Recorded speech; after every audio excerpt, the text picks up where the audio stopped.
এবং দেশনেত্রী বেগম খালেদা জিয়ার সুযোগ্য সন্তান বাংলাদেশের মাননীয় প্রধানমন্ত্রী জনাব তারেক রহমানকে একটা ধন্যবাদ দিয়ে বক্তব্য শেষ করব। কারণ উনি ওনার অনেক কথা, অনেক বক্তব্যের মধ্যে যে কোনো কারণেই হোক একটা চমৎকার বাক্য ব্যবহার করেছে। উনি কিছুদিন পূর্বে ওনার বক্তব্যের মধ্যে বলেছে, জনগণের ভাগ্য নিয়ে যদি কেউ খেলা খেলে তাহলে 5ই আগস্ট আবার ফিরে আসে। আমি ওনাকে ধন্যবাদ জানাই, কারণ উনি চমৎকার একটা কথা বলেছেন। আমি ওনাকে অনুরোধ জানাবো, এই কথাটা আপনার আশেপাশে বিএনপির নেতা যারা আছে, যারা সিদ্ধান্ত গ্রহণ করছে, তাদেরকে বারবার প্রতিদিন 3 বেলা বলুন।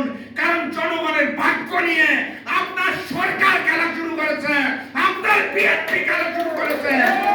আরো একটি 5ই আগস্ট আসবে এবং পালানোর পথ খুঁজে পাবেন না। সংগ্রামী সাথী এবং বন্ধুগণ, আমি আপনাদের আহ্বান জানাতে চাই, সামনের যে আন্দোলন